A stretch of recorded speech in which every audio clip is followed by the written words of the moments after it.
Please come this way, ma'am. I will protect you. A black woman humiliated by her husband's mistress, unaware she's the lost daughter of a trillionaire and backed by Korean Mafia power. They say humiliation tastes like copper and shame, but that night in the restaurant where even the water cost $18, Amora discovered it tasted like Chateau Margaux 2015. Specifically, the bottle Vanessa poured down her dress while 36 phones captured her destruction in 4K. What none of them knew, including Amora herself, was that the trembling woman in the wine-soaked dress was worth more than everyone in that room combined, and the men who'd spent 32 years searching for her were already outside, adjusting their cufflinks and preparing to rewrite the entire city's power structure before breakfast. Before we continue, hit that subscribe button if you believe no woman deserves to be humiliated like this. Only people like Vanessa and Julian, the manipulators and cheaters who think they can destroy others for entertainment, won't subscribe. Don't be like them. Subscribe now, and let's watch karma work its magic. A black woman humiliated by her husband's mistress, unaware she's the lost daughter of a trillionaire and backed by Korean Mafia power. The thing about expensive restaurants is they make humiliation feel theatrical, like even your destruction deserves ambience lighting and a sommelier. Amora had chosen her outfit carefully that morning, a navy dress Grace had helped her pick out, modest but elegant, the kind that whispered rather than shouted. She'd thought it appropriate for dinner with Julian and his business associates. She hadn't known Vanessa would be the main course. The Celestine occupied the 47th floor of a building that probably had its own gravitational pull. Floor-to-ceiling windows framed the Chicago skyline like the city was just another piece of art to be consumed between courses.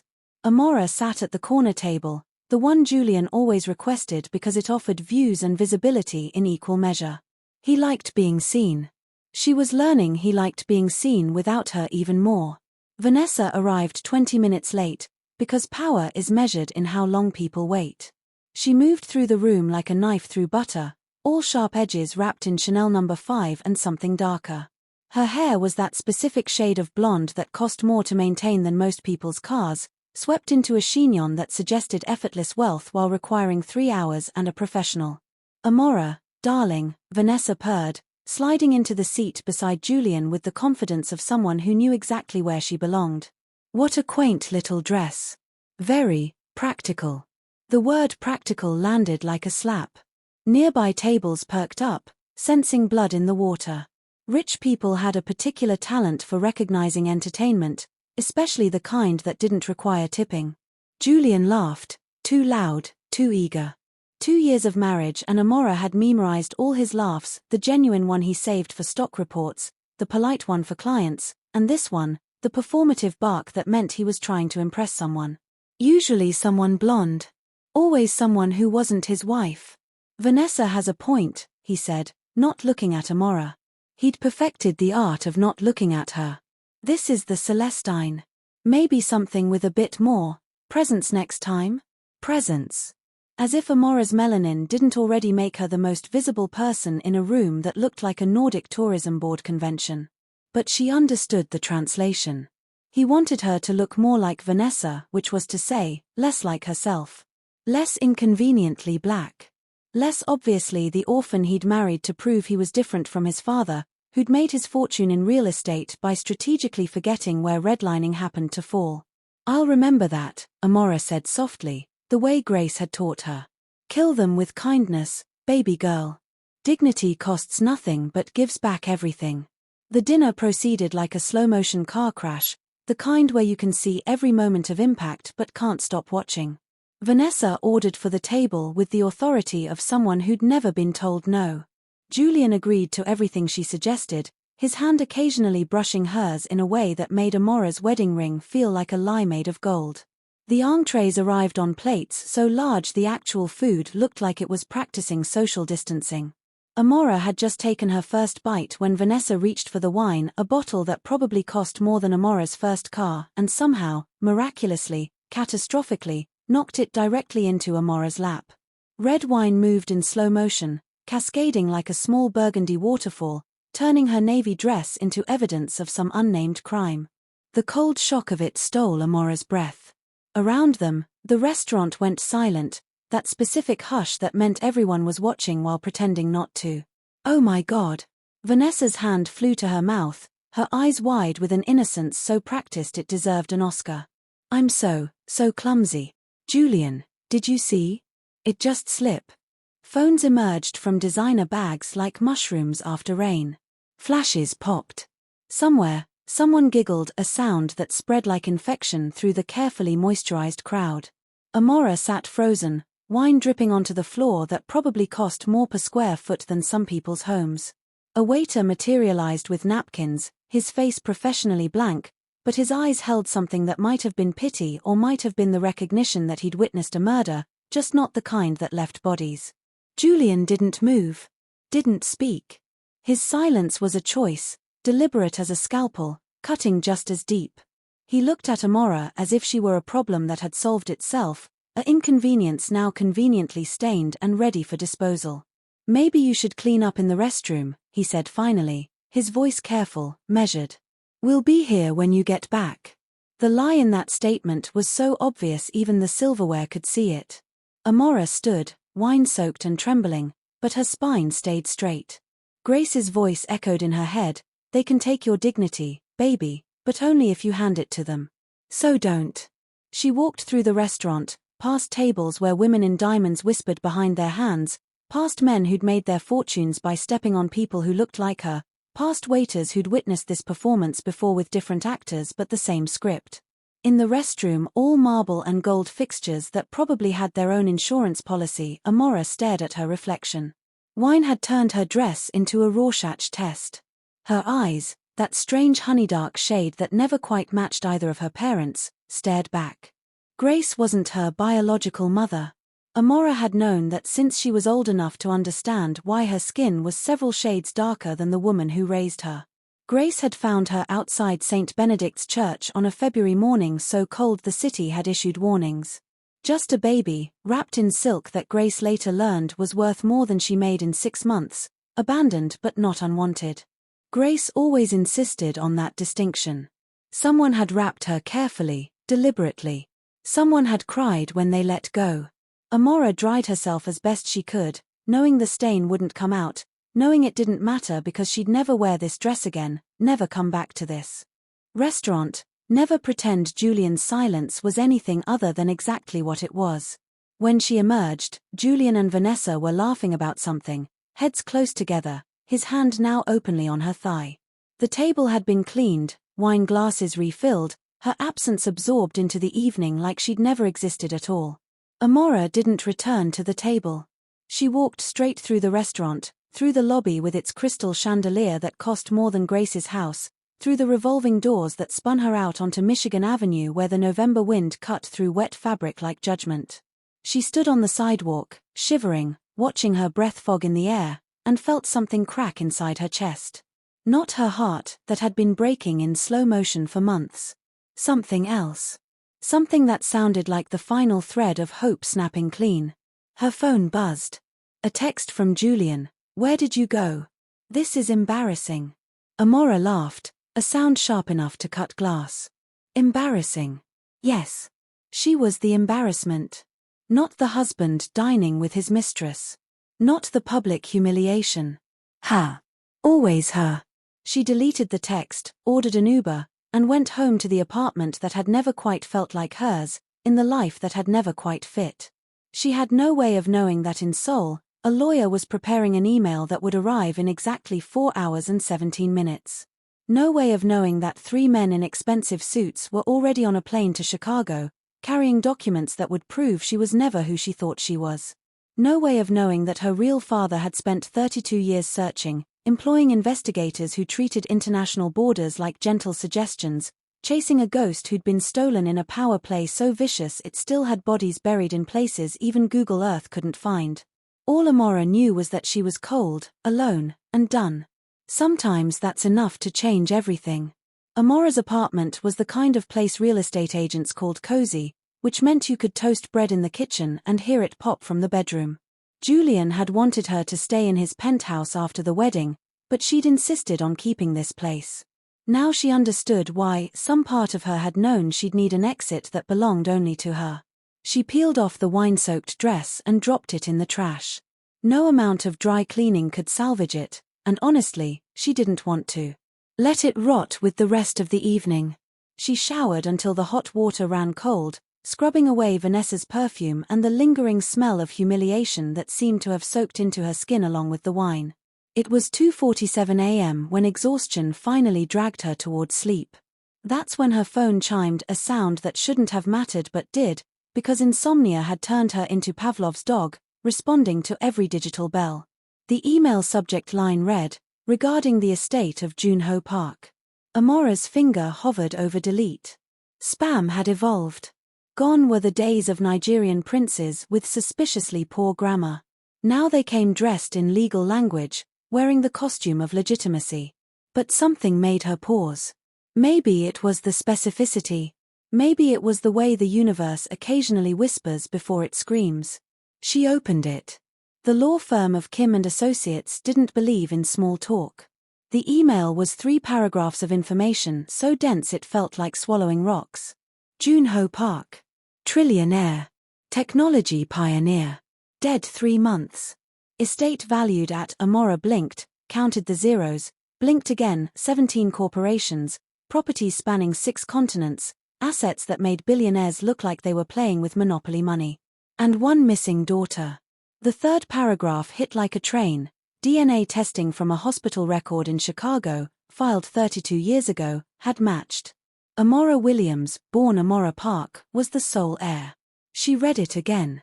Then again. The words kept meaning the same impossible thing, like a math equation that insisted 2 + 2 = infinity. This had to be a scam. An elaborate, cruel joke the universe was playing on the worst possible day. But the attachments weren't joking. Legal documents with seals that looked government official. Photographs of a man with her eyes, that specific honeydark shade that caught light like trapped amber. Junho Park stared out from the images with an expression somewhere between determination and devastation, a man who looked like he'd spent his life searching for something just out of reach. The next email arrived 3 minutes later, like the lawyer had been waiting for her to process the first blow before delivering the second. More documents. A birth certificate from a hospital in Seoul. Immigration records showing an infant entering the United States through channels that were suspiciously unofficial. And then, most damning of all, a kidnapping report filed 32 years ago that had gone cold within weeks, buried under the kind of bureaucratic indifference that suggested money had changed hands. She'd been stolen. Not abandoned on church steps out of desperation or inability to care for her. Stolen. Taken during some power struggle the documents only hinted at with phrases like corporate espionage and hostile acquisition attempt and, most chillingly, suspected casualties. Grace had found her wrapped in silk that probably cost more than 6 months of her salary. At the time, Grace had assumed it was some rich family's crisis of conscience, a baby they couldn't keep but wanted to give a chance. She'd taken Amora to the police, filed all the proper reports, waited the mandatory period for someone to claim her. No one ever did. Grace had adopted her legally, raised her with the kind of love that didn't require biology, taught her that dignity was the only inheritance that truly mattered. Turned out dignity and several $1 billion weren't mutually exclusive. The final attachment was a letter, handwritten in careful English that suggested the writer had learned the language as an adult but perfected it through sheer determination. Amora's hands shook as she opened the PDF. To my daughter. If you are reading this, I am already gone, and I have failed in the only thing that truly mattered. I spent 32 years searching for you. I employed investigators on 6 continents. I never stopped believing you were alive, even when everyone told me to accept that you were gone. Your mother died giving birth to you. Complications the doctors said were preventable, but by the time they understood the severity, it was too late. I held you for 3 hours before they came. My enemies. Men I had trusted in business who saw my grief as opportunity. They took you to hurt me, to leverage my companies, my technology, my holdings. But I refused to negotiate with thieves. I thought if I held firm, they would have to return you. I was wrong. They panicked. By the time I realized my mistake, you had vanished into a country of 300 million people. I never stopped looking. You are not alone. You have never been alone. The family watches. They will find you. Trust the tiger. Your father, who loved you before you took your first breath and will love you long after my last. Junho Park. Amora read it 4 times, tears blurring the words into watercolor smears on her phone screen. A father who'd searched. A mother who'd died. A life stolen by men who saw. A baby as currency. And Grace, beautiful Grace, who'd found her and given her everything despite having so little. Her apartment buzzer rang. At 3:34 a.m., because apparently the universe believed in dramatic timing, someone was at her door. Amora's first thought was Julian, drunk and remorseful, ready to perform whatever apology he'd rehearsed. Her second thought was significantly darker. The letter had mentioned enemies, casualties, men who'd stolen a baby and probably wouldn't be thrilled about her sudden resurrection. She checked the video intercom. 3 men stood in the hallway, wearing suits that cost more than her car. The one in front had a scar bisecting his left eyebrow, giving him a permanently skeptical expression, like he'd been born questioning the universe's decisions. Miss Park, his voice came through the speaker, formal, accented. We've been looking for you. My name is Kang Minute-jun. Your father saved my brother's life in 1997. We don't forget debts. I need you to open this door so we can explain why your life is about to change in ways you cannot yet imagine. Also, there are 3 men in a vehicle 2 blocks away who've been watching your building for the past 40 minutes, and they are not friends of your father. So perhaps we could have this conversation inside, where bullets are less likely to interrupt. Amora stared at the intercom. This was insane. All of it. The email, the inheritance, the men at her door casually mentioning surveillance and bullets like they were discussing weather patterns. But here's the thing about rock bottom: once you've hit it, you stop worrying about the fall. She'd been humiliated in public, soaked in wine, abandoned by her husband, and just discovered her entire origin story was a lie. 3 scary men in expensive suits almost felt like the natural next step. She opened the door. Kang Minute-jun bowed slightly, a gesture that somehow managed to convey respect without suggesting subservience. His men flanked him, silent as statues, their eyes constantly moving, cataloguing exits and threats with professional efficiency. Miss Park, Kang said, stepping inside. We have much to discuss and very little time. Your father's enemies believed you were dead or permanently lost. Your sudden appearance in legal documents has created what we call in my business an uncomfortable situation. People who built empires on your absence are now highly motivated to ensure you remain absent. Permanently. Who are you? Amora's voice came out steadier than she felt. We are what your father called the tiger's family. In Korea, we are businessmen. Legitimate, mostly. His slight smile suggested the mostly was doing heavy lifting. We operate in industries your father's companies touched: shipping, construction, entertainment, protection services. When your father's brother was targeted in 1997, my brother took the bullet meant for him. Your father ensured my brother survived, paid for his medical care, set up our family for life. In our world, such debts are sacred. They pass through generations. You are Junho Park's daughter. Therefore, you are under our protection. This is not optional. One of his men moved to the window, checking the street below with the practiced efficiency of someone who'd done this before. Many times. The men watching your building, Kang continued, settling onto her second-hand couch like it was a throne, work for the Keller family. Does that name mean anything to you? Amora shook her head. Your husband's business partners. Well, his father's original partners. They were involved in the consortium that attempted to acquire your father's technology patents 32 years ago. When negotiation failed, they decided leverage was more effective. You were the leverage. The room tilted slightly. Julian's family kidnapped me. Not Julian specifically. He was a child. But his father, Richard Keller? Yes. Along with 2 other men, both now dead, one from cancer, one from what was ruled a boating accident but was almost certainly neither accidental nor boating related. Kang pulled out his phone, swiped through images.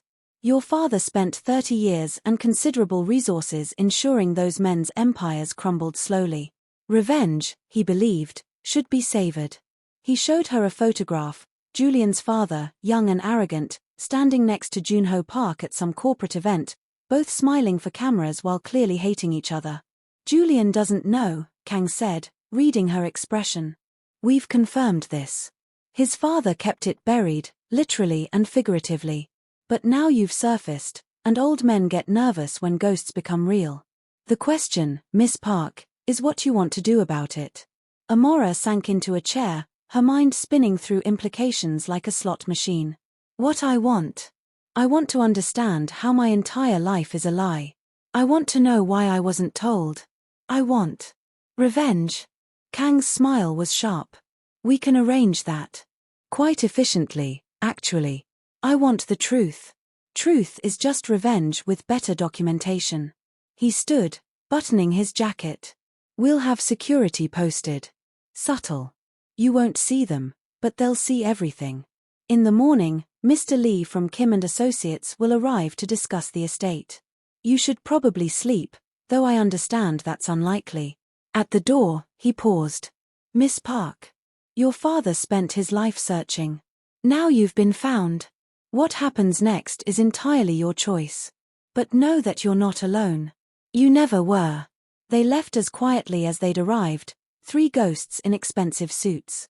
Amora sat in her cozy apartment, surrounded by second-hand furniture and the ruins of her old life, holding a phone that contained proof she was worth more than most small countries. Outside, dawn was breaking over Chicago.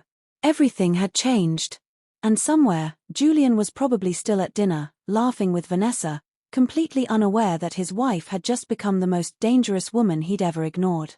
Sleep was a joke the universe told, but Amora didn't find funny.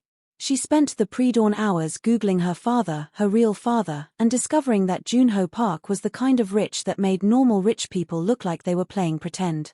Technology patents that powered half the smartphones on Earth. Investments in quantum computing before most people could spell quantum.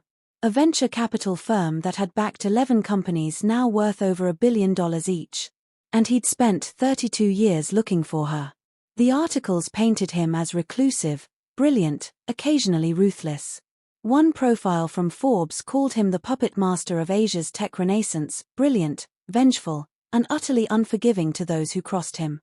Another piece, from a Korean business journal Grace's neighbor helped translate once, described him as a man who treated loyalty like currency and betrayal like a death sentence. Amora stared at his photograph, trying to find herself in his features. The eyes, definitely.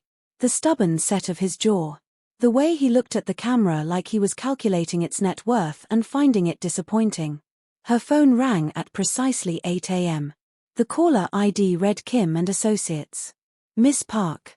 The voice was crisp, professional, female. My name is Hannah Kim. I'll be arriving at your residence in approximately 15 minutes to discuss your father's estate. I've taken the liberty of bringing breakfast. Mr. Kang suggested you might not have slept, and business is better conducted with adequate caffeine. The line went dead before Amora could respond. Apparently, her new life came with people who made decisions for her, albeit polite ones involving coffee. She was still in pajamas when the knock came, soft, precise, the knock of someone who'd been trained in proper door etiquette, which apparently was a thing. Hannah Kim was younger than Amora expected, maybe 40, wearing a suit that probably cost more than Amora's entire wardrobe combined. She carried a bag from a bakery Amora recognized from downtown, the kind where a croissant cost $12 and tasted like butter achieved sentience. Miss Park. Hannah bowed slightly, the same gesture Kang had used. May I come in? Her apartment, which had felt adequately sized yesterday, suddenly seemed embarrassingly small. Hannah didn't comment, just set the bakery bag on the counter and began unpacking pastries with the efficiency of someone conducting a military operation. Coffee's in here, she said, pulling out 2 cups.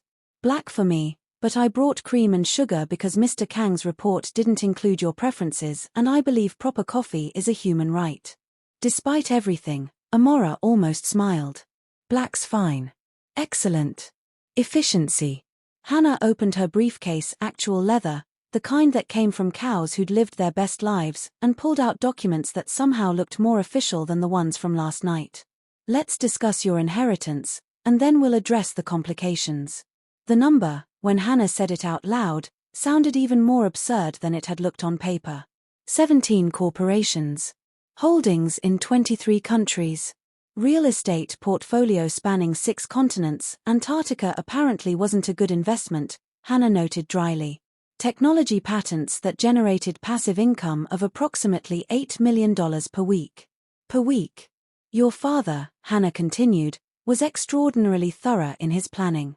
The estate is structured to minimize tax exposure, maximize growth potential, and ensure continuity. There are trusts, shell corporations, offshore accounts, all completely legal, I assure you, just strategically complex. Why didn't anyone find me sooner? Amora's coffee was getting cold, but she couldn't seem to make her hands move. 32 years. Wouldn't there be records? DNA databases? There were records. They were systematically destroyed. Hannah's expression hardened. The men who took you were smart. They eliminated the paper trail, bribed hospital staff, falsified documents. Your father spent millions trying to reconstruct what they'd erased. It wasn't until last year that DNA testing became sophisticated enough and widely accessible enough that when Grace registered you in a genealogy database, she did that. Yes, it triggered a match with samples your father had submitted to every service available. Grace had done one of those ancestry tests last Christmas. Amora had thought it was silly, a waste of money they didn't have. Grace had insisted, saying she wanted to see if there were any relatives who might claim Amora.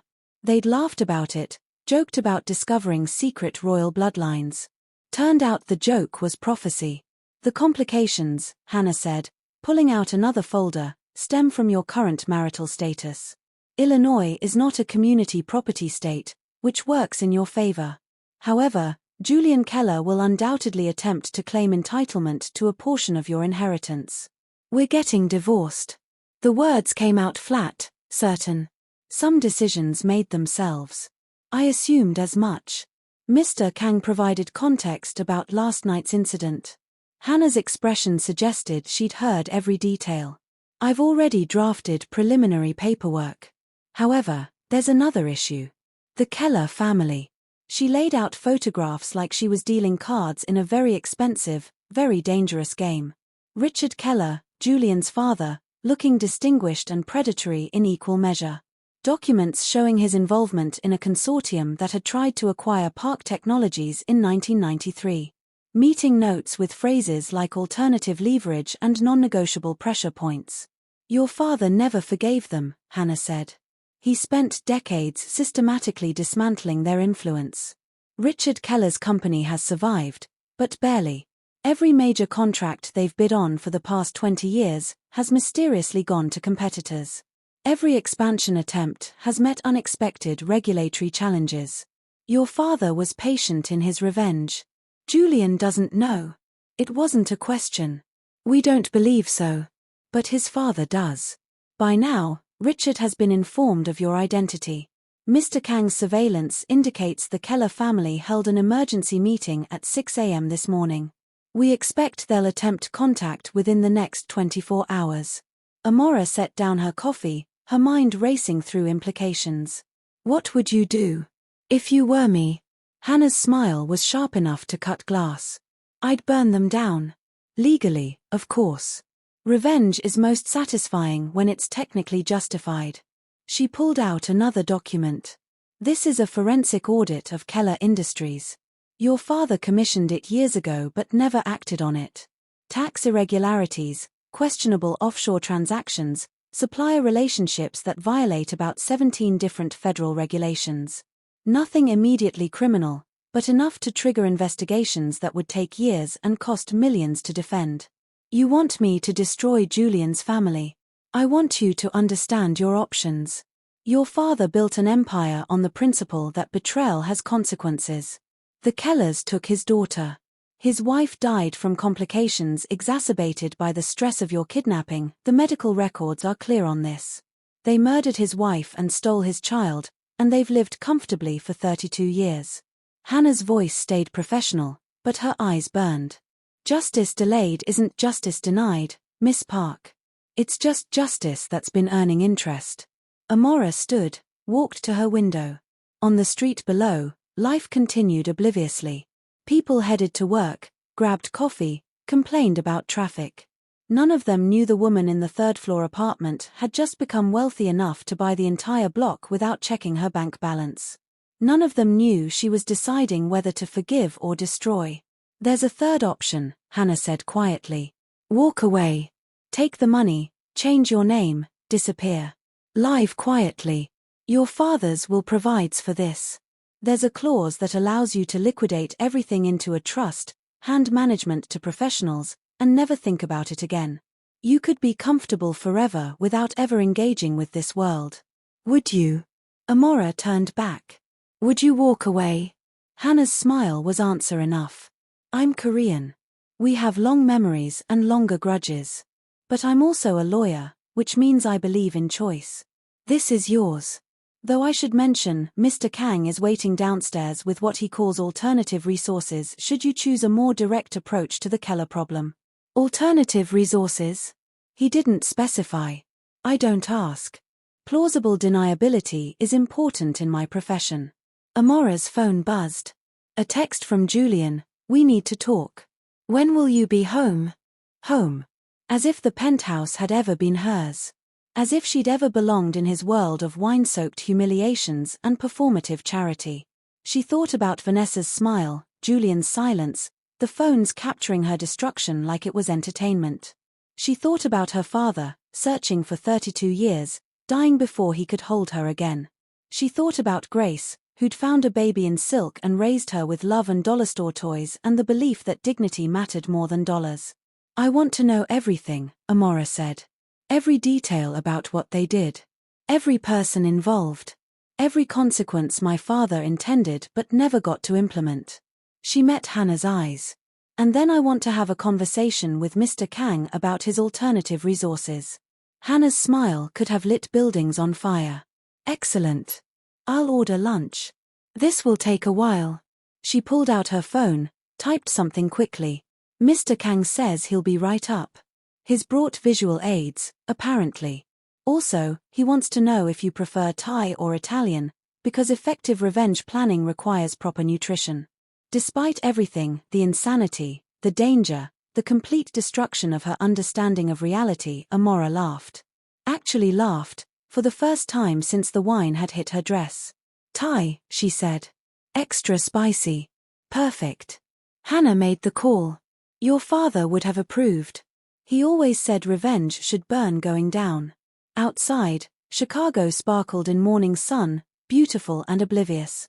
Inside apartment 3C, a woman who'd been humiliated in public was learning that humiliation was temporary, but power, properly applied, was forever.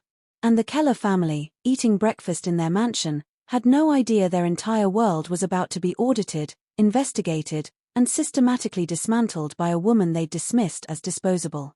Karma didn't always arrive on schedule.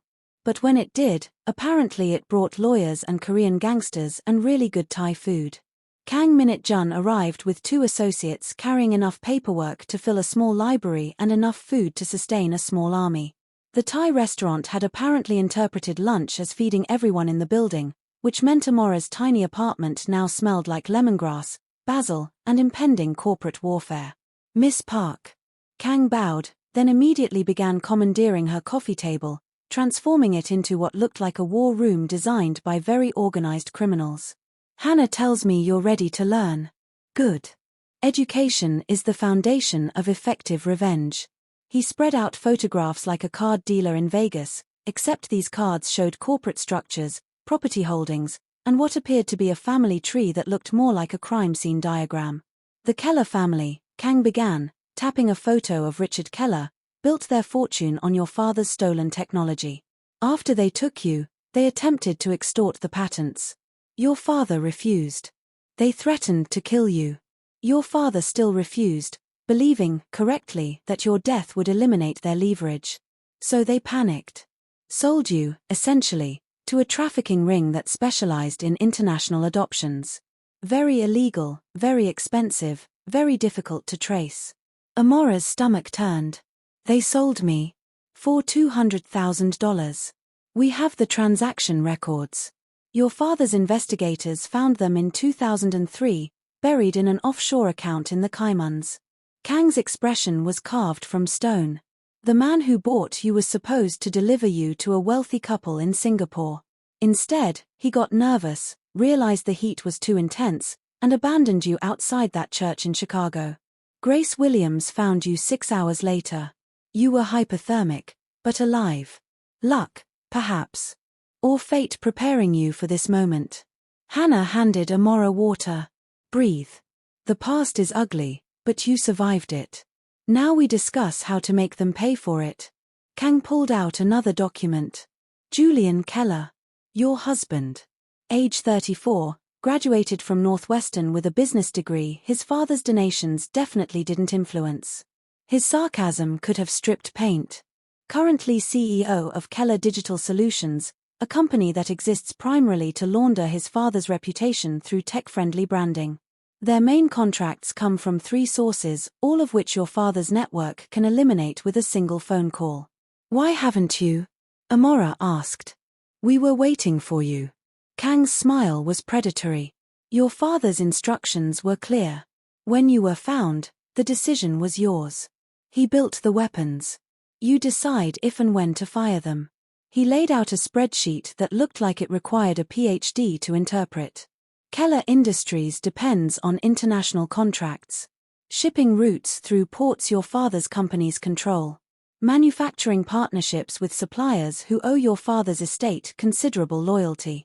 Banking relationships with institutions who would very much like to stay in your good graces now that you're worth approximately $47 billion. The number still didn't sound real. Amora wondered if it ever would. We can make it all disappear, Kang continued. Not dramatically. Not overnight. That would be obvious, potentially illegal, definitely suspicious. But over 6 months. A year. Contracts don't renew. Suppliers raise prices. Banks tighten credit lines. Death by 1,000 cuts, each one perfectly legal, completely justifiable, and absolutely devastating. What about Julian specifically? The name tasted bitter. Hannah pulled out a different folder, this one thinner but somehow more vicious. Your marriage. Illinois law is favorable here. You were married 2 years ago. Prenuptial agreement heavily favored Julian. His lawyers clearly assumed you'd never have assets worth protecting. The agreement limits your claim to marital assets, but also limits his claim to anything you bring into the marriage or inherit during it. So he gets nothing from my inheritance. Correct. However, he'll fight it. Men like Julian don't accept loss gracefully. Hannah's smile was clinical. So we make the fight expensive and embarrassing. File for divorce on grounds of adultery. Very public. Very documented. Include photographs from last night's dinner. Mr. Kang's people took excellent shots of Julian's hand on Vanessa's thigh. Add in text messages between them. Receipts from hotels. Make it so thoroughly documented that his lawyers advise settlement rather than trial. Kang leaned back, balancing pad thai on his knee with the ease of someone who'd conducted business over takeout many times before. But that's the legal approach. Boring. Slow. Expensive for him, yes, but not particularly satisfying for you. His eyes glinted. I prefer the alternative method. Which is? We destroy his reputation in the circles that matter to him. Julian's identity is built on being the enlightened rich boy who married the black girl to prove he's different from daddy. Very progressive. Very performative. Very fake. Kang pulled out his phone, scrolled through something. We have recordings of conversations between Julian and his father. Discussions about you that are, let's say they wouldn't play well on social media. Comments about your race, your background, your value as a diversity prop for the company's public image. The water Amora was drinking suddenly tasted like acid. He said that. Multiple times. Private conversations, but we have a talent for making private things public when necessary. Kang's voice was matter-of-fact, like discussing weather. One well-timed leak to the right journalist, and Julian becomes unemployable in any industry that cares about public perception. Which, in 2025, is basically all of them. And Vanessa. The name came out sharp. Hannah actually laughed. Oh, Vanessa Hartley is her own special problem. She's an influencer, which means her entire existence depends on brand partnerships and public perception.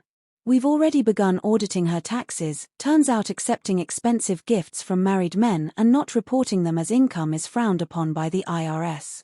We've also documented some very creative accounting regarding her business expenses.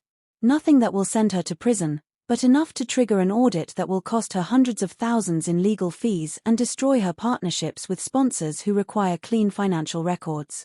You've already started? Amora stared at them. We started the moment Mr. Kang learned what happened last night, Hannah said calmly. Your father's instructions included protecting you from active threats.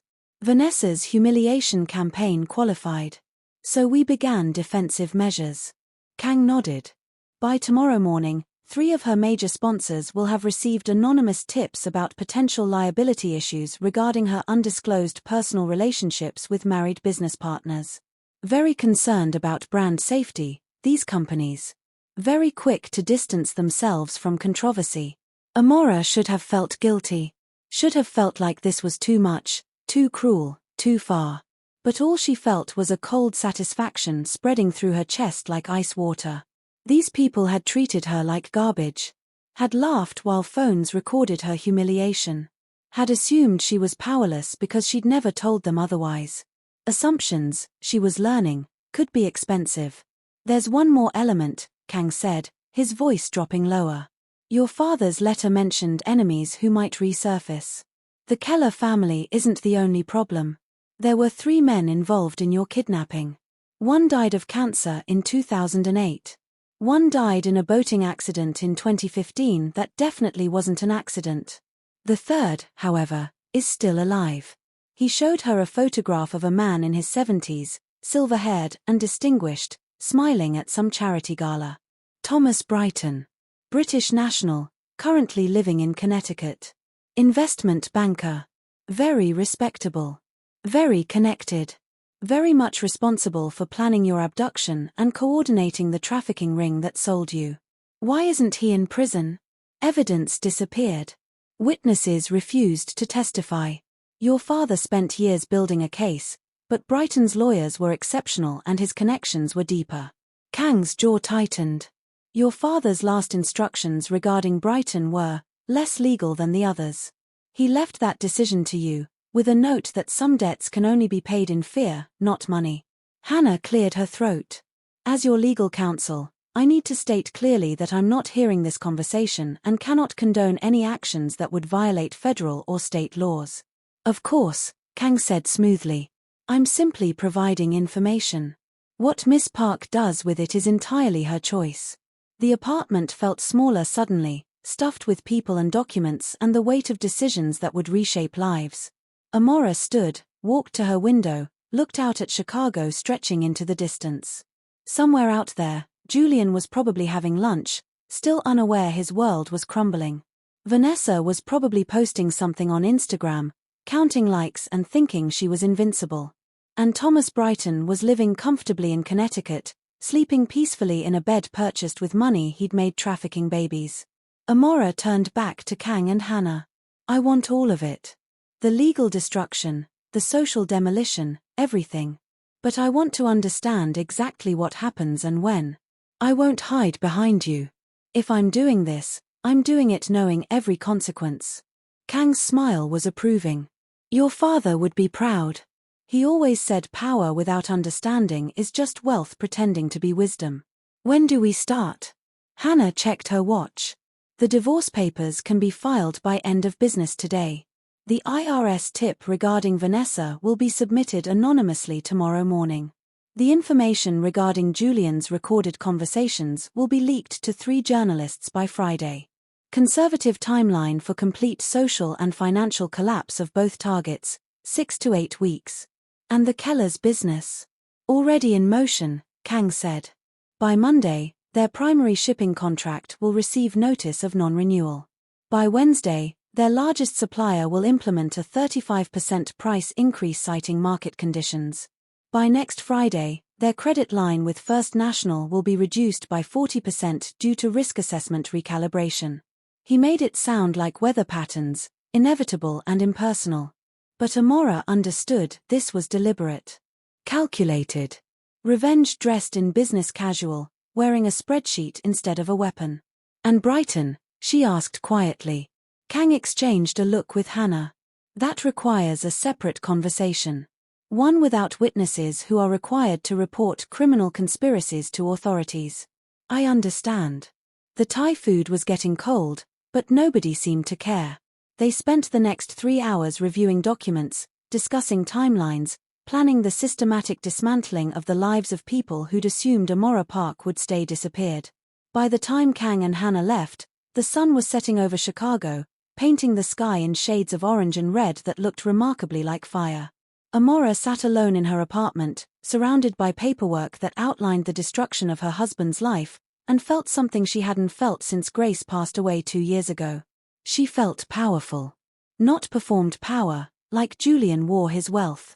Real power. The kind that didn't need to announce itself because it was too busy rewriting reality. Her phone buzzed. Julian again, where are you? This is getting ridiculous. Come home so we can talk like adults. Amora smiled, picked up her phone, and typed, I'm filing for divorce. My lawyer will contact yours tomorrow. Don't contact me again. She hit send, blocked his number, and ordered more Thai food. Revenge, she decided, definitely tasted better with extra spicy basil chicken. The thing about destroying someone's life is that it requires patience, precision, and excellent coffee. Amora discovered this over the next 2 weeks as she watched Kang's carefully orchestrated chaos begin to unfold like a very expensive, very brutal ballet. It started small. Vanessa's Instagram post about living your best authentic life received a comment from a previously dormant account. Is tax fraud authentic? Asking for the IRS. Within hours, the comment had been screenshot, shared, and weaponized across social media. Vanessa deleted it, but the internet never forgets, it just gets angrier and more creative. By Tuesday, 2 of Vanessa's major sponsors had quietly severed their partnerships. No dramatic announcements, just contracts that suddenly weren't renewed. Vanessa posted a tearful video about navigating unexpected challenges and staying positive, which would have been more convincing if her foundation hadn't been 2 shades too light and her eyes hadn't kept darting off camera to check comments. She's panicking, Kang observed during their morning briefing at Amora's new apartment, a furnished corporate rental downtown that cost more per month than her old place cost per year. Panic makes people sloppy. Watch. He was right. By Wednesday, Vanessa had posted a rant about cancel culture and jealous haters that included several poorly thought-out comments about people who can't handle successful women. The irony of a woman who'd built her career on strategic relationships with other women's husbands complaining about jealousy was not lost on the internet, which responded with the mercy of a pack of wolves who'd spotted weakness. Julian, meanwhile, was having his own week from hell.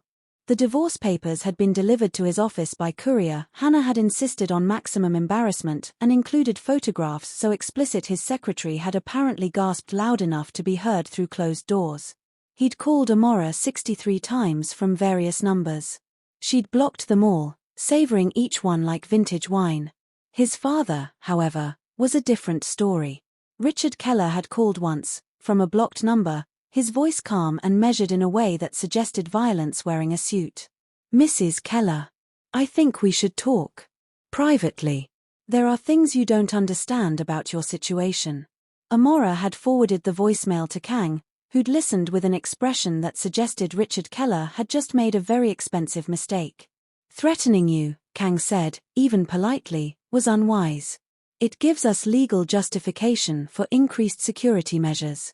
Which means we can now legally monitor his movements, his communications, his business dealings. He just handed us permission to destroy him faster. Hannah had smiled like a shark scenting blood. I'll file for a restraining order. Won't be granted, the threat was too subtle, but it creates a paper trail that makes him look predatory. Very bad optics for a man whose company depends on appearing ethical. The Keller Industries demolition was proceeding exactly on schedule. Their shipping contract had been terminated with 30 days' notice, which sent their stock price down 4%. Not catastrophic, but enough to make investors nervous. Their primary supplier had implemented the promised price increase, citing market volatility, which was technically true if you considered deliberate market manipulation a form of volatility. Their credit line reduction had been the killing blow. Banks operated on confidence, and confidence, once shaken, was expensive to restore. First National had sent a very professional, very apologetic letter explaining that revised risk assessments required them to reduce Keller Industries' available credit by 40%. The letter never mentioned Junho Park's estate, naturally. It didn't have to. Richard Keller was smart enough to read between the lines, even if those lines were written in invisible ink made of his own past sins. Amora watched it all from her new apartment, drinking coffee that cost more than her old furniture, wearing clothes Hannah had insisted she needed for public appearances, which apparently were now part of her life. She felt disconnected from it, like watching a movie where she knew the ending but couldn't quite believe the plot. "You're doing that thing," Grace's voice echoed in her memory. "That thing where you disappear inside your own head because feeling things is too scary." Grace would have had opinions about all of this. Strong ones. Probably involving Jesus, forgiveness, and the importance of being the bigger person. But Grace was gone, buried in a cemetery Amora visited every Sunday with flowers she could finally afford to buy without checking her bank account first. She wondered what Grace would say about the woman Amora was becoming. Would she be proud? Disappointed? Some complicated mixture that required a longer conversation than the dead could provide. Her phone buzzed. "Hannah, emergency meeting. Kang's office. Now. Bring your passport." Amora's new driver, a quiet man named James who'd apparently been in the Korean military and now worked for Kang doing security logistics, appeared at her door within minutes. The drive to Kang's office took 20 minutes through traffic that seemed to part for their black SUV like Moses had negotiated with Chicago's transportation department. Kang's office turned out to be the entire 42nd floor of a building in the Loop, decorated in a style that suggested minimalist chic had married dangerous efficiency and produced very expensive offspring. Hannah was already there, along with two men Amora didn't recognize, one in his 60s with the weathered face of someone who'd seen things, the other younger, maybe 30, with the kind of still intensity that suggested military training. "Miss Park." Kang gestured to a chair that probably cost more than a car. "We have a situation. Thomas Brighton is dead." The words hung in the air like smoke. Amora sat slowly. "Dead how?" "Heart attack. Last night." Very sudden, very convenient, very suspicious. The older man spoke with a British accent worn smooth by decades. "I'm Robert Chen, former Scotland Yard, current head of security for your father's estate. This is Sam Torres, counterintelligence. We've been monitoring Brighton since your father's death, waiting for instructions." "You think someone killed him," Amora said. "We know someone killed him," Sam said flatly. "Brighton had a pacemaker. Latest model, internet connected for remote monitoring. Someone hacked it, overrode the settings, induced cardiac arrest. Very sophisticated, very deliberate, very much murder disguised as natural causes." Hannah leaned forward. "The question is who and why. Your father wanted Brighton handled, but his instructions were for legal prosecution, not assassination. This wasn't us." Kang's expression was carved from granite. "Which means someone else wanted Brighton dead before we could interrogate him about the kidnapping. Someone who's nervous about what he might reveal." "The Kellers," Amora said. "Possibly. Richard Keller certainly has motive." Brighton knew details about the original conspiracy that could implicate him in ways we can't currently prove. But the method suggests resources beyond what Keller typically employs. Robert pulled out a tablet, showed surveillance footage of Brighton's house. "See the man in the maintenance uniform? He arrived 2 hours before Brighton's death, claiming to be from the internet company. No service call was scheduled. He spent 40 minutes in Brighton's home office, where the pacemaker monitoring equipment was located. He left 30 minutes before Brighton collapsed. The man in the footage was average height, average build, completely forgettable except for the way he moved economically, precisely, like someone trained to be invisible. Professional, Sam said. Military or intelligence background. The hack required intimate knowledge of medical device security protocols. This isn't some freelancer hired off the dark web. This is government-level capability. Amora's coffee was getting cold again. She seemed to be making that a habit. Why would government assets care about a decades-old kidnapping? Because it wasn't just a kidnapping, Kang said quietly. Your father's technology patents weren't just valuable, they were strategically crucial. Quantum encryption, advanced semiconductor design, AI processing architectures that several governments wanted exclusively. The consortium that tried to acquire them through you included investors from 3 different countries, all of whom had intelligence connections. Hannah pulled out another folder, this one marked with classification stamps that looked official and terrifying. Your father kept meticulous records. Brighton wasn't just an investment banker, he was a cutout for MI6, funneling technology intelligence back to British defence contractors. The kidnapping was sanctioned, at least indirectly, by people who thought your father's refusal to share his patents constituted a national security risk. The room spun slightly. You're saying a government kidnapped me? We're saying elements within governments facilitated it, Robert corrected. Rogue actors, probably. Opportunists who saw a chance to acquire valuable assets through extreme measures. Your father spent years trying to expose them, but intelligence agencies protect their own. The evidence kept disappearing. Until now, Sam said. Your reappearance changed the equation. Brighton became a liability. Someone decided he knew too much and might trade information for protection. So they eliminated him. Kang stood, walked to the window overlooking Chicago. Miss Park, your situation just became significantly more complicated. We're not just fighting your husband's family and some old corporate rivals. We're potentially fighting people with resources that make ours look amateur. People who've killed before and will kill again to protect secrets that are older than you are. Amora felt cold despite the office's perfect climate control. What do I do? You have 3 options, Hannah said, her lawyer voice precise and calm. 1. Disappear. We can make you vanish completely, new identity, new life, walk away from all of this. 2. Go public. Hold a press conference, tell everything, turn your story into such a spectacle that killing you becomes more dangerous than letting you live. 3. Fight.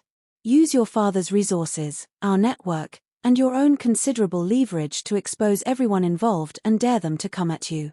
Option 3 gets you killed, Robert said bluntly. Probably within 6 months. These people don't lose gracefully. Option 2 ruins your life differently, Sam added. You become a permanent target for conspiracy theorists, intelligence community retaliation, and every journalist looking for their Pulitzer. No privacy, ever. Option 1, Kang said softly, means they win. Everyone who hurt you, who stole you, who killed your father's wife and made your father spend 32 years in agony, they all walk away clean. Rich, comfortable, and unpunished. Amora looked at each of them, Kang with his scar and his dangerous competence, Hannah with her ruthless legal mind, Robert and Sam with their intelligence backgrounds and their understanding of how power really worked. These people, this strange found family of lawyers and gangsters and spies, were offering her a choice. Run and survive. Go public and suffer. Or fight and probably die, but die having made them bleed first. Grace would have told her to run. Grace had always chosen survival over vengeance, peace over justice, mercy over consequence. Grace had been a better person than Amora would ever be. But Grace hadn't been stolen. Hadn't been sold. Hadn't spent her whole life being treated like she was disposable because people assumed she had no power. Amora stood, walked to the window beside Kang, looked out at the city where she'd been humiliated 2 weeks ago by people who thought she'd stay humiliated forever. I want option 4, she said. There is no option 4, Hannah replied. There is now. Amora turned back to them. I fight, but smart. We expose what we can prove, but carefully. We protect ourselves while we dismantle them piece by piece. And if they come at me, we make sure the whole world is watching when they do. She smiled, and it felt sharp. My father taught me something by spending 32 years searching. Patience isn't weakness. It's strategy. So we play the long game.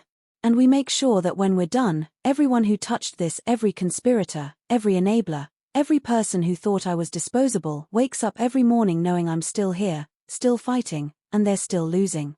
Kang laughed, actual genuine laughter. Your father's daughter indeed. Stubborn, strategic, and just crazy enough to think she can win. Can we? Amora asked. Maybe, Robert said.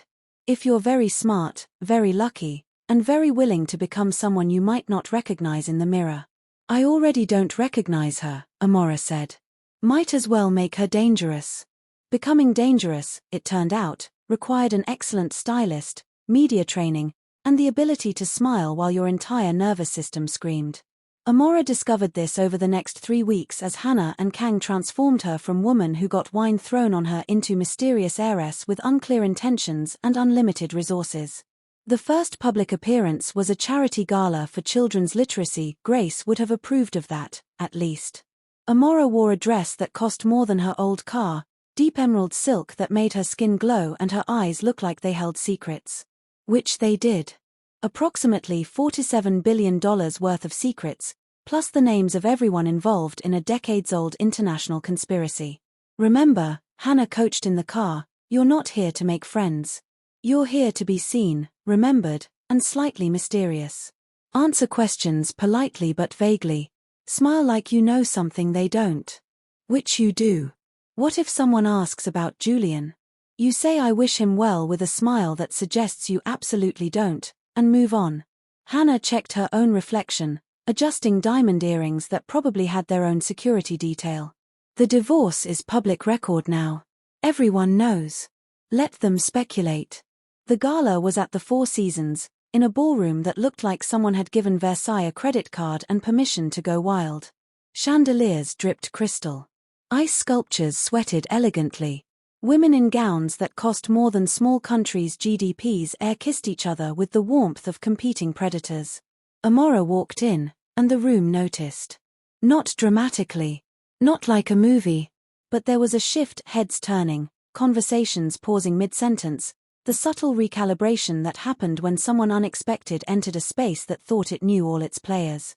She was new money in a room of old money, and worse, she was new money that nobody understood yet. Dangerous combination.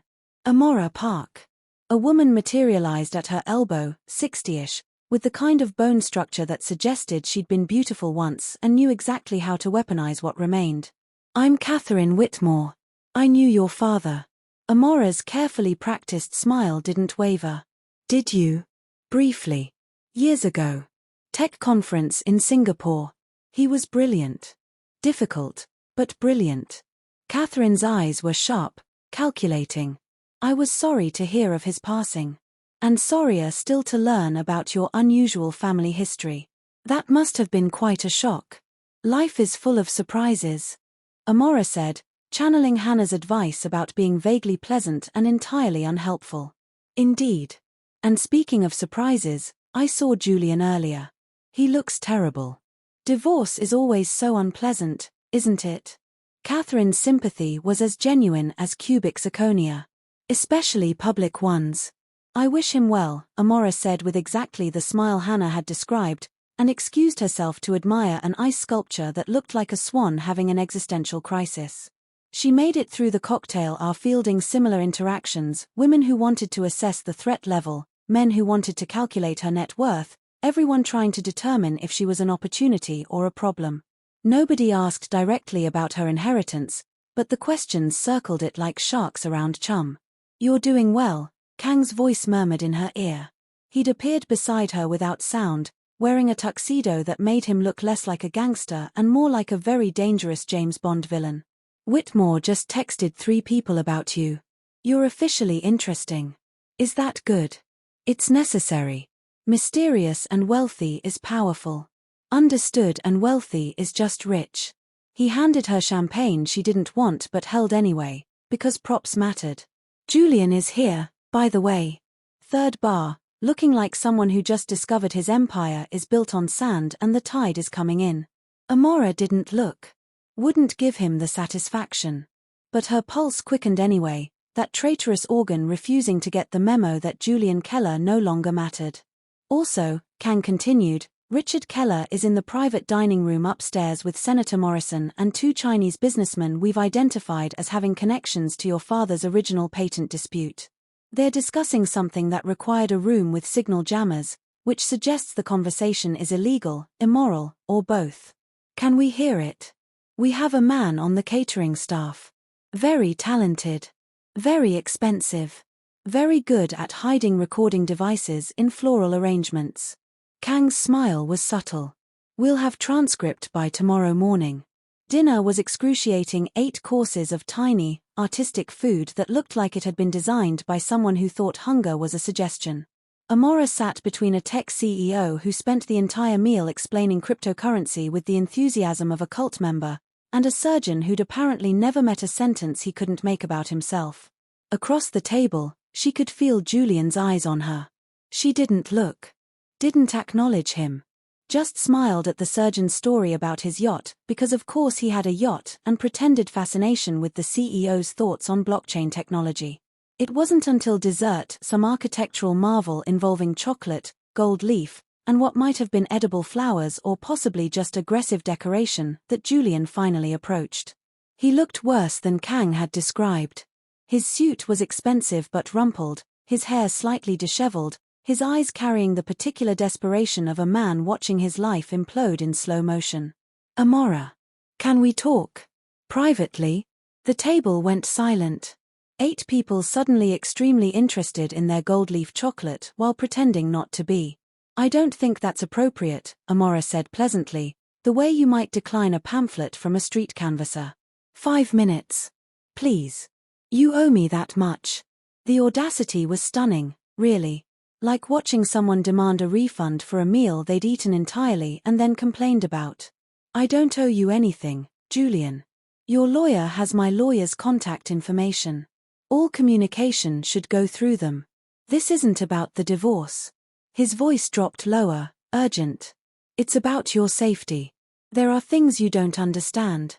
My father is currently in a private dining room upstairs discussing business with people connected to my biological father's death, Amora interrupted, her voice still pleasant, still calm, still smiling.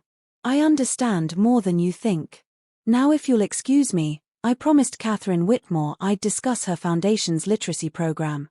She stood, left Julian standing there looking like a man who'd just realized the game had changed and nobody had told him the new rules, and walked away. Her hands were shaking, adrenaline, rage, fear, some cocktail of all 3, but her spine was straight, her head high, her smile intact. Kang materialized again as she reached the lobby. Nicely done. Very cold. Very effective. Julian looks like you just explained thermodynamics to his ego. He tried to warn me about his father. I know. We heard. Kang gestured subtly to his ear. You're wearing a wire. Very small, very sophisticated, completely legal since you're the one wearing it. Everything Julian said is now recorded and admissible in divorce proceedings should you need it. You bugged me. I equipped you with personal security recording capabilities, Kang corrected. Semantics matter in court. Also, you gave implicit consent when you signed the security services agreement this morning. Read contracts more carefully, Miss Park. Page 17. Section 4, subsection B. Amora should have been angry.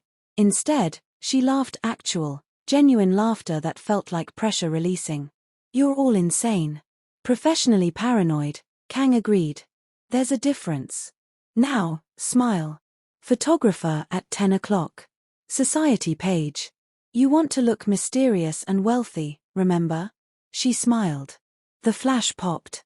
Tomorrow, she'd appear in the Tribune's society section, beautiful and enigmatic, the mysterious heiress who'd divorced Chicago's golden boy and somehow looked better for it. The photo would run beside a smaller item about Keller Industries losing another major contract. The juxtaposition would be noted by anyone paying attention. And in Chicago's wealthy circles, everyone was always paying attention. They left through the lobby, James waiting with the SUV, Kang scanning the crowd with the professional paranoia he'd mentioned. On Michigan Avenue, the city sparkled with late spring warmth, people enjoying evening weather that felt like a promise. Tomorrow, Kang said as they drove back to her apartment, You have brunch with the board of your father's primary holding company. They want to meet you, assess if you're capable of managing the empire or if you'll need handlers. Show them Park Joon-ho's daughter. Brilliant, strategic, and utterly uninterested in their opinions about what you should do. I don't know anything about running companies. Neither did your father when he started. He learned. So will you. Kang's phone buzzed. He checked it, smiled. Excellent. Vanessa just posted a video announcing her break from social media to focus on personal growth. Translation: her remaining sponsors dumped her this afternoon and she's broke enough to panic. Should be entertaining. Does it make me a bad person that I'm enjoying this? It makes you human. They humiliated you publicly. You're returning the favor systematically. Justice isn't always noble, Miss Park. Sometimes it's just satisfying. He paused. Your father left you a letter. I was instructed to give it to you after your first public appearance.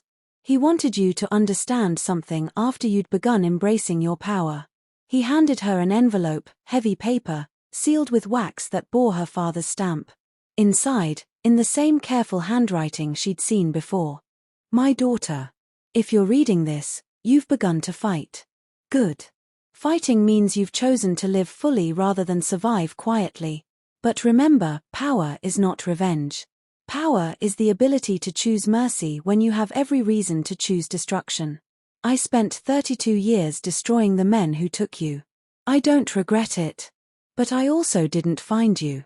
Revenge kept me warm, but it didn't bring you home. Don't make my mistake. Use your power, but don't let it use you. You are my daughter. You are also Grace Williams' daughter. Honor both of us by being neither vengeful nor soft, but something better, fair, fierce, and free. Your father, who hopes you're enjoying the gala. I picked that dress, by the way. Your mother wore emerald on our first date. You have her eyes. JP. Amora folded the letter carefully, tucked it in her bag, and watched Chicago slide past the window. Power and mercy. Revenge and justice. Her father's legacy and Grace's love. She'd figure out how to balance them eventually. But tonight, she'd enjoyed watching Julian squirm. And tomorrow, she'd start learning how to run an empire. Baby steps toward becoming the woman she was supposed to be, whoever that turned out to be. 6 months after a wine-soaked dress and public humiliation, Amora Park walked into the Celestine restaurant wearing her mother's silk, the real silk, the fabric she'd been wrapped in as an infant, now expertly tailored into a dress that whispered legacy with every movement. The maître d' recognized her immediately, his professional composure cracking just enough to show surprise before smoothing back into perfect service. Miss Park. Your usual table? Usual. As if she'd been coming here for years instead of having fled once in shame and returned once in triumph. But that was the thing about money, it rewrote history faster than memory could keep up. She'd donated $500,000 to the restaurant staff education fund, and suddenly she'd always been valued, always been welcome, always deserved the corner table with the best view. Yes, thank you. The walk through the dining room was different this time. No phones recording her destruction. Instead, subtle nods of recognition from Chicago's elite, the kind of acknowledgement reserved for people who mattered. She'd spent 6 months becoming someone they couldn't ignore, board meetings where she'd proven sharper than expected, charity galas where she'd been generous and strategic, business deals where she'd demonstrated that her father's brilliance hadn't skipped a generation. The table was perfect, positioned exactly where she'd sat that terrible night. But now it was hers, permanently reserved under her name, a small brass plaque on the wall noting her generous patronage. Petty. Perhaps. Satisfying. Absolutely. She'd been seated for approximately 90 seconds when she saw them. Julian sat 3 tables away with another woman, younger this time, blonde again, because apparently he had a type that wasn't his ex-wife. He looked thinner, older, like the past 6 months had aged him in dog years. The divorce had been finalized 3 weeks ago. He'd fought it viciously, spent hundreds of thousands on lawyers who couldn't overcome photographs, recordings, and Hannah's ruthless competence. He'd gotten nothing except his pride, and even that was secondhand and slightly damaged. Vanessa sat alone near the bar, scrolling through her phone with the desperate intensity of someone checking an 4 drip for signs of life. Her influencer empire had collapsed spectacularly, sponsors fled, followers disappeared, her attempts at comeback videos had become cautionary tales about the dangers of hubris and bad tax planning. She tried pivoting to authenticity, which had lasted until people realized her version of authentic was just performative vulnerability with better lighting. Amora didn't approach them, didn't acknowledge them. She simply existed in their space, transformed, while a waiter brought her wine, a Chateau Margaux 2015, the same vintage Vanessa had poured on her dress. The sommelier presented it with ceremony, poured a taste, waited for her approval. She sipped it slowly. It was excellent, complex, bold, worth every penny of its ridiculous price. Perfect, she said. Across the room, she saw Vanessa glance up, recognize her, then look away quickly, face reddening. Julian's new companion said something, and he turned, saw Amora, and froze. His expression cycled through shock, recognition, and something that might have been regret or might have been the realization that he traded a trillionaire's daughter for an Instagram model with tax problems. The photographer who'd captured her humiliation 6 months ago was here tonight, not by accident. Kang had ensured it. But this time, the camera captured Amora in emerald and silk, poised and powerful, while Julian looked on like a man watching a fortune walk away because he'd been too stupid to recognize it was sitting across from him all along. Hannah arrived precisely on time, because Hannah was never late and never early, just strategically punctual. She slid into the seat across from Amora, ordered without looking at the menu because she'd memorized it weeks ago during reconnaissance. Keller Industries filed for bankruptcy this morning, Hannah said pleasantly, as if discussing weather. Chapter 11, Reorganization, very messy. Richard Keller is facing federal investigation for the irregularities we documented.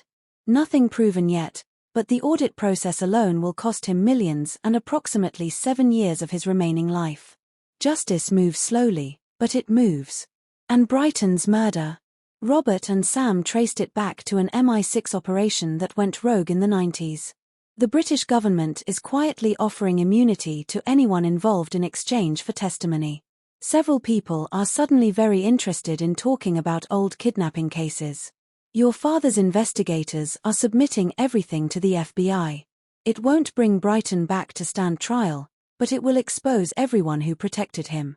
Amora nodded, sipped her wine, watched Chicago sparkle through floor-to-ceiling windows. Thomas Brighton is dead. Richard Keller is ruined. Julian is divorced and broke. Vanessa is irrelevant.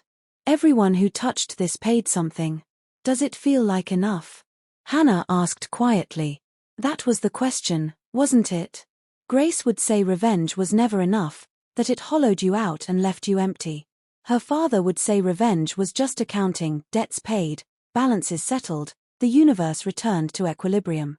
Amora thought about the woman she'd been 6 months ago, invisible, disposable, so convinced of her own powerlessness that she'd accepted humiliation as inevitable. She thought about Grace, who'd taught her dignity. About her father, who'd taught her, posthumously, that power without purpose was just wealth pretending to be wisdom. It feels like a beginning, she said finally. I spent 32 years not knowing who I was. 6 months learning who I could be. Now I get to decide who I want to become. And who's that? Amora smiled. Someone who uses power for something better than revenge. My father spent 32 years destroying his enemies. It didn't bring me home. Maybe I can spend the next 32 years building something that matters more than who I managed to demolish. Hannah raised her wine glass. To building things.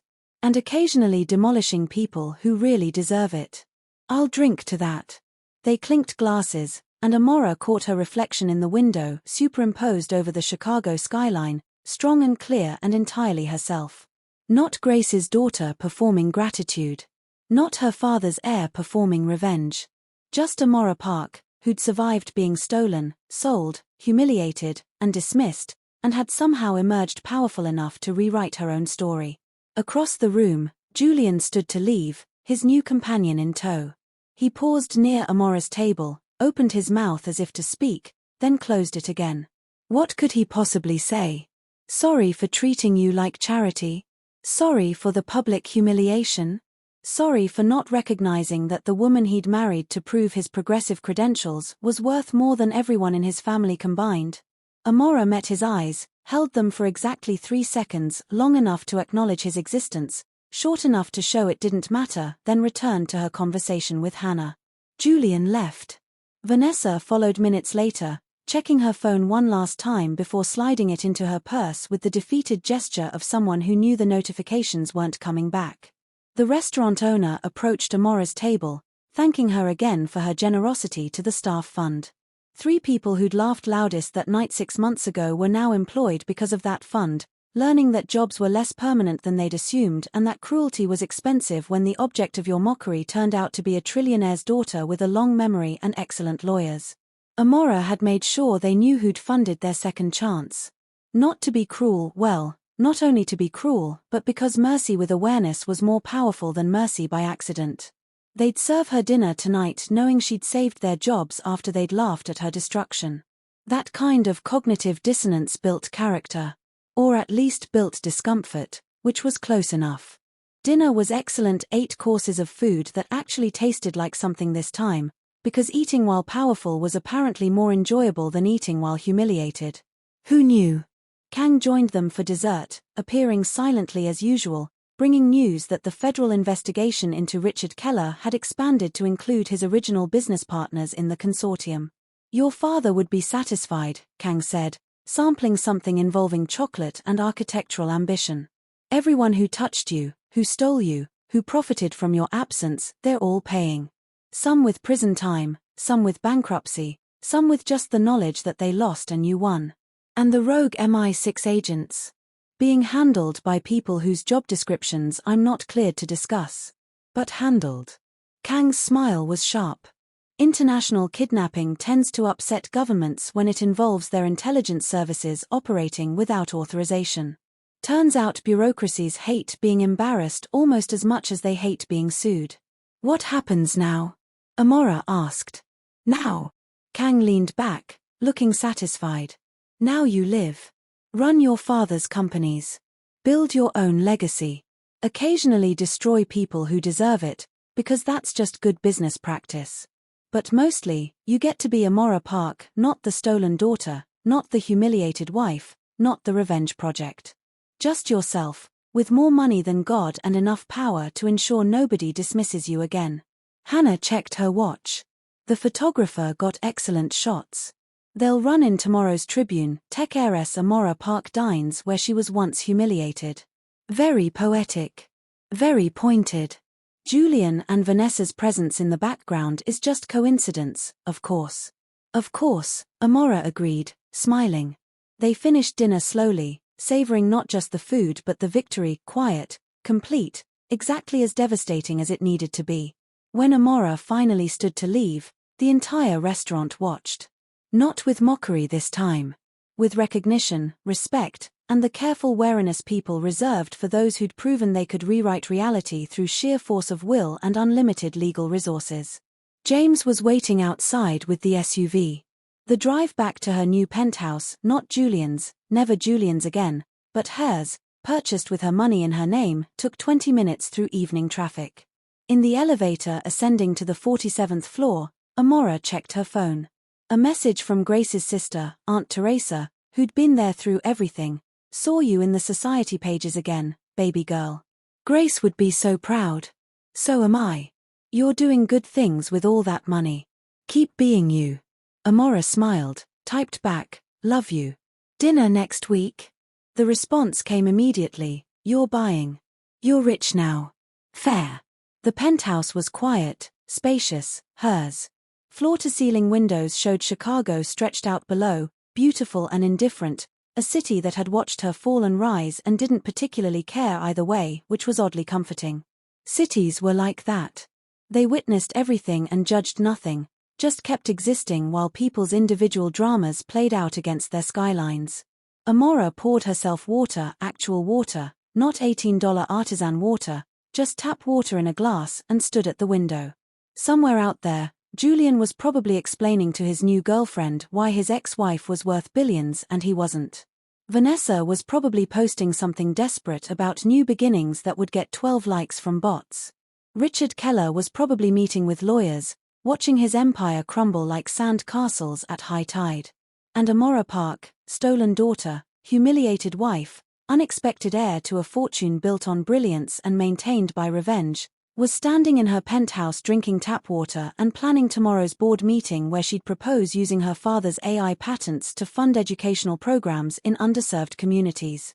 Revenge had gotten her here. Grace's values would determine what she did next. Her father had spent 32 years destroying his enemies. She'd spent 6 months finishing what he started. Now she had the rest of her life to build something better than revenge, something that honored both the man who'd searched for her and the woman who'd found her, wrapped in silk outside a church on a freezing February morning. Outside, Chicago glittered with possibility. Inside, Amora Park finally felt like herself, powerful, purposeful, and finally, completely free. Dignity, Grace had taught her, was the only inheritance that truly mattered. Turned out dignity and $47 billion made a pretty good combination. She'd figure out the rest as she went. After all, she had time now. And money.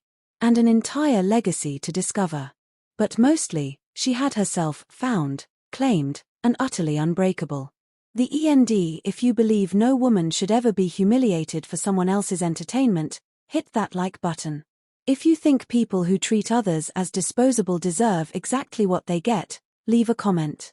And if you believe karma is real and sometimes needs lawyers and Korean gangsters to help it along, subscribe because we're just getting started. Only people like Julian and Vanessa, the users, the abusers, the ones who laugh while others suffer, won't engage. Don't be like them. Let's build something better together.